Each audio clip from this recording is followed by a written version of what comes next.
우리가 예수님을 믿는 순간 우리는 새 사람이 됩니다. 이 새 사람은 단순히 새로운 가치관을 지니거나 인격을 지닌 정도의 새 사람을 의미하는 것이 아닙니다. 사도 바울은 고린도후서 5장 17절에서 이렇게 말했습니다. 그런즉 누구든지 그리스도 안에 있으면 새로운 피조물이라. 이전 것은 지나갔으니 보라 새 것이 되었도다라고 말씀합니다.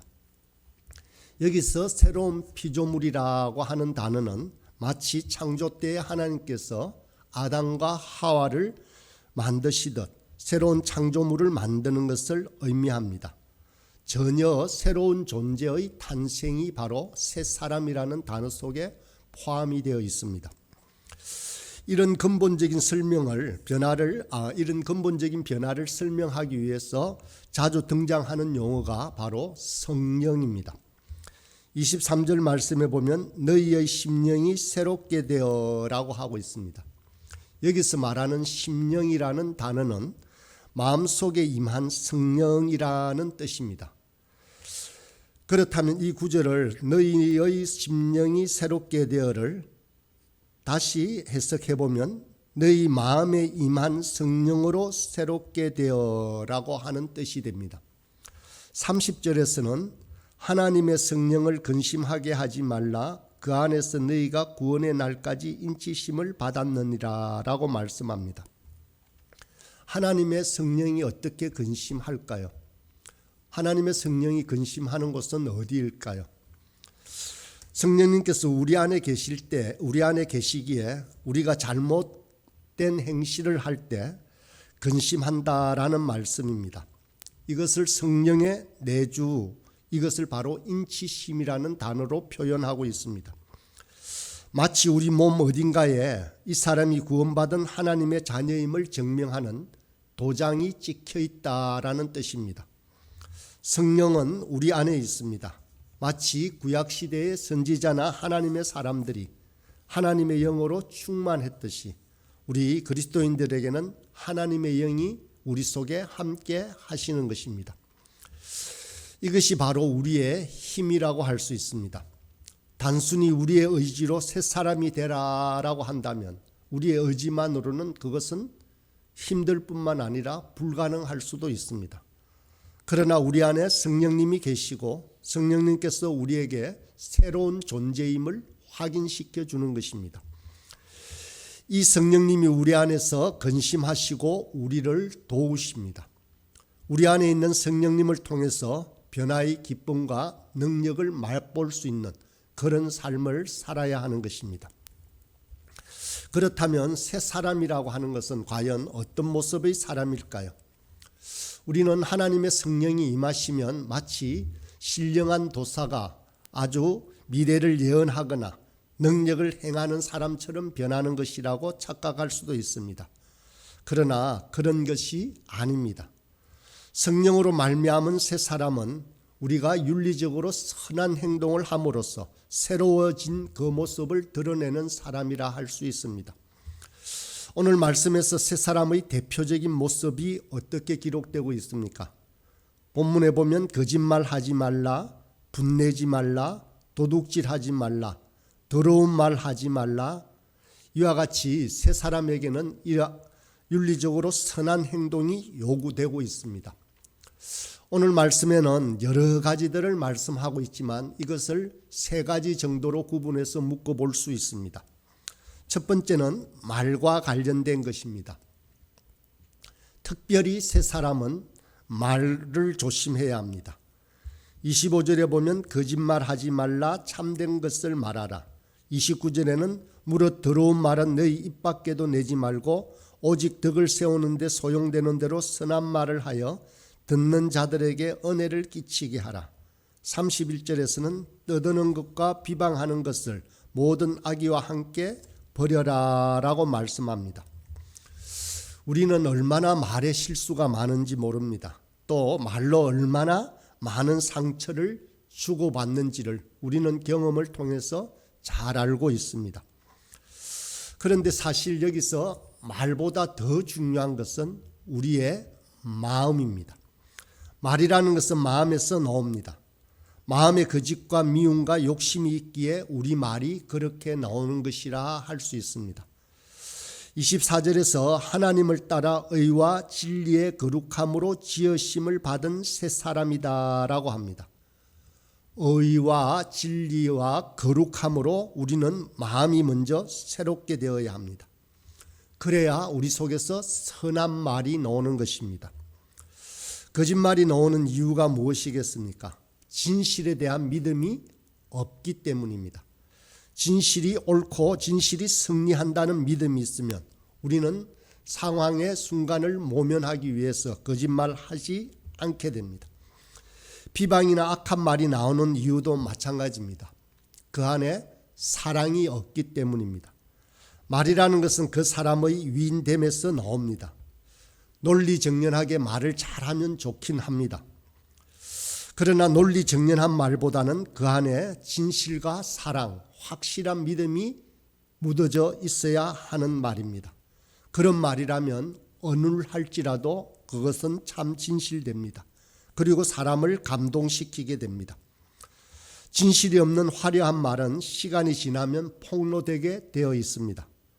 우리 마음에 사랑이 있다면 다른 사람에 대해서 비방이나 험한 말을 할 수는 없습니다.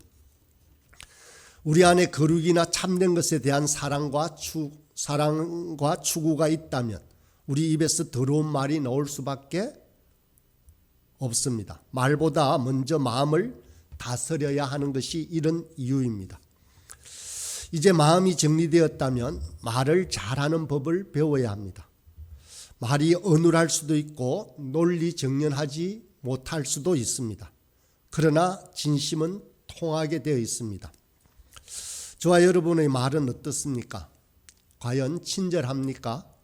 따뜻합니까?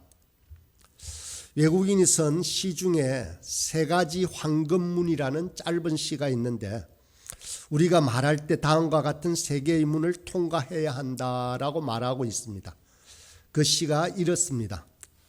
첫 번째 문, 그것은 참말인가? 두 번째 문, 그것은 필요한 말인가? 세 번째 가장 좁은 문, 그것은 친절한 말인가? 이 세 문을 다 통과했다면 그 말의 결과가 어떠하든지 염려하지 말고 크게 외치라. 참말인가? 필요한 말인가?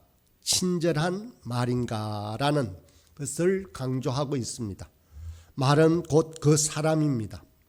우리들이 새 사람이라면 새 말을 사용해야 하는 것이 당연합니다. 새 말은 바로 진실한 말이고 필요한 말이고 친절한 말이라고 할 수 있습니다. 이제 두 번째입니다.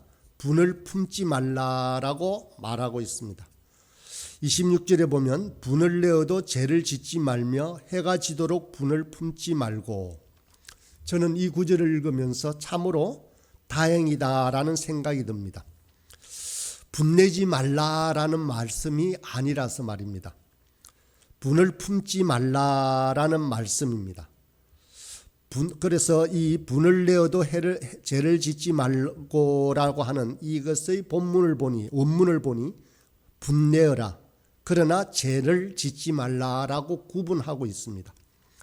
분내고 화내는 것은 어쩌면 인간의 연약함 때문에 드러날 수밖에 없는 것인가 봅니다. 인간의 정서적 반응 중 한 가지일 수밖에 없습니다. 이 땅이 천국이라면 모르겠지만 살아가면서 우리 속에 분이 나는 경우는 허다합니다. 이런 화를 억제하고 있으면 속병이 쌓이고 결국 언젠가는 더 큰 분노로 폭발하게 될 것입니다. 또 의로운 분노도 있습니다. 예수님이 그랬고 예언자들이 그랬습니다. 그러므로 우리는 화를 내되 화를 잘 내는 법을 배워야 하는 것입니다. 이것을 오늘 말씀에서는 죄를 짓지 말라, 해가 지도록 분을 품지 말라라고 말씀하고 있습니다. 분을 낼 수밖에 없는 존재들이지만 그러나 그 분을 마음에 품고 있어서는 안 된다라는 뜻입니다. 알에서 병아리가 나오듯 분을 품으면 죄가 나오게 되어 있습니다. 이 분노가 미움으로 바뀌지 않도록 조심해야 하는 것입니다. 성경은 그래서 우리에게 현실적인 방법을 제시하고 있습니다. 그래서 뭐라고 하는가 하면 해가 지기 전에는 분노를 처리하는 것입니다. 대화를 통해서든 사과를 통해서든 어떻게든 처리해야 합니다.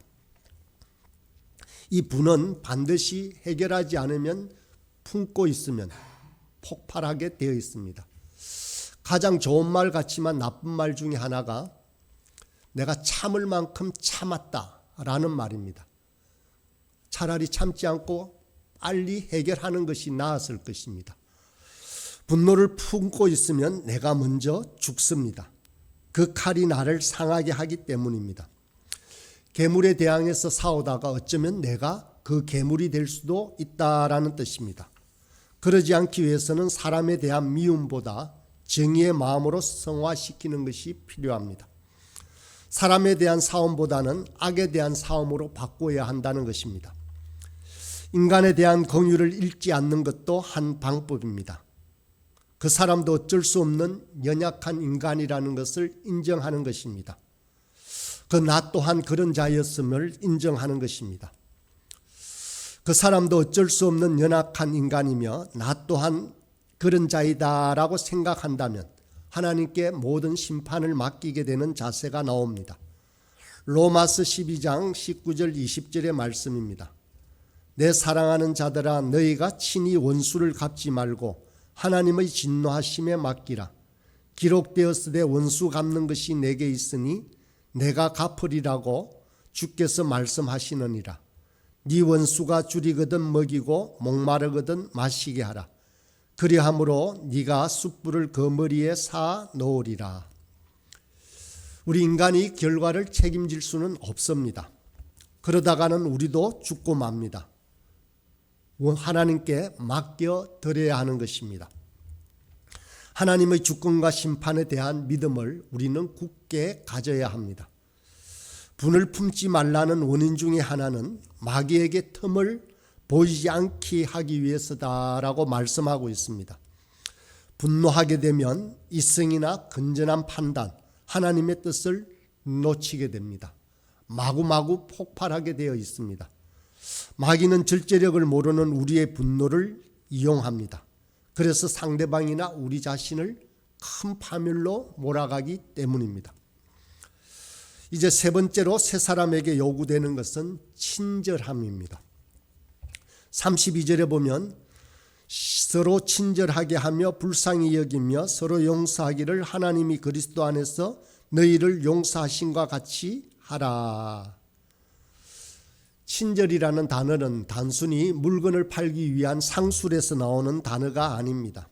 친절은 한 인간을 바라보는 우리의 태도라고 할 수 있습니다.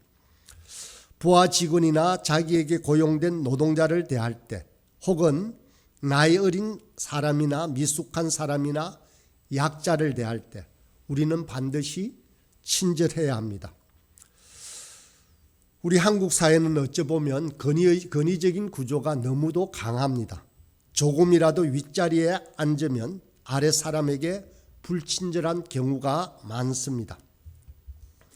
그래서 아래 사람에게 함부로 반말을 하고 그리고 알지 못하는 사람이라고 할지라도 식당에 가면 거기서 서빙하는 친구들에게도 반말하는 사람들이 많이 있습니다. 어떤 아파트에서 한 입주자가 경비원에게 불친절을 넘어서 모욕감을 일으키는 바람에 이에 분노한 경비원이 분신 자살을 시도하는 경우가 있었다라고 신문 보도에서 보았습니다. 사람에게는 자존심이라는 것이 있습니다. 이 자존심이 상처를 받게 되면 견딜 수 없게 됩니다. 친절하다라는 것은 한 사람의 인격을 존중하는 것이라 할 수 있습니다. 우리의 친절은 개인적으로 하는 친절을 넘어서 조직이나 사회 조직 속에서도 착하고 친절해야 합니다. 우리 현대 사회의 많은 악들이 조직이나 이념이라는 이름으로 행해지고 있습니다. 우리가 잘못된 집단 속에 들어가면 한 인간에 대해서 친절하기가 어렵습니다. 집단의 논리에 따라서 야박하게 굴 때가 많습니다. 개인적으로는 착한데 악한 기업주가 될 수도 있다라는 뜻입니다. 우리 사회는 어떤 의미에서 매우 불친절한 사회입니다. 그래서 갈등이 많고 자살이 많은 주요 원인이 여기에 있다라고 진단하는 사람들도 있습니다. 지나친 경쟁과 경쟁에서 탈락한 사람들에게 모욕감을 주는 사회라고 진단하고 있습니다. 인간은 모두가 소중하고 존중받을 만한 가치가 있는 존재입니다. 그래서 우리 사회가 친절하고 존중하는 그런 사회가 되어야 바로 우리 새 사람도 그곳에서 그러한 영향력을 끼치게 되는 것입니다. 우리가 다른 사람에 대해서 친절히 대해야 하는 이유 중에 성경 말씀에서는 하나님의 친절과 용서를 들고 있습니다. 하반절에 보니 서로 용서하기를 하나님이 그리스도 안에서 너희를 용서하신 같이 하라라고 했습니다. 하나님께서 멀레만도 못한 미천한 저희들을 용서하셨습니다. 친절히 대하시고 우리를 구원해 주셨습니다. 하나님도 이랬는데 우리가 같은 인간을 향해서 불친절해야 할 이유가 전혀 없습니다. 하나님이 친절히 대하고 존귀하게 여긴 사람을 우리가 미워하고 업신여길 권리가 결코 없다라는 뜻입니다. 오늘 말씀을 통해서 우리에게 분명히 알려주는 것은 그리스도 안에 우리는 새 사람이 되었다라는 것입니다. 이 새 사람이 된 것은 성령님께서 보정하시고 성령님께서 도와주신다라고 말씀하고 있습니다. 그렇다면 우리는 새 사람으로 살아가야 하는 것입니다.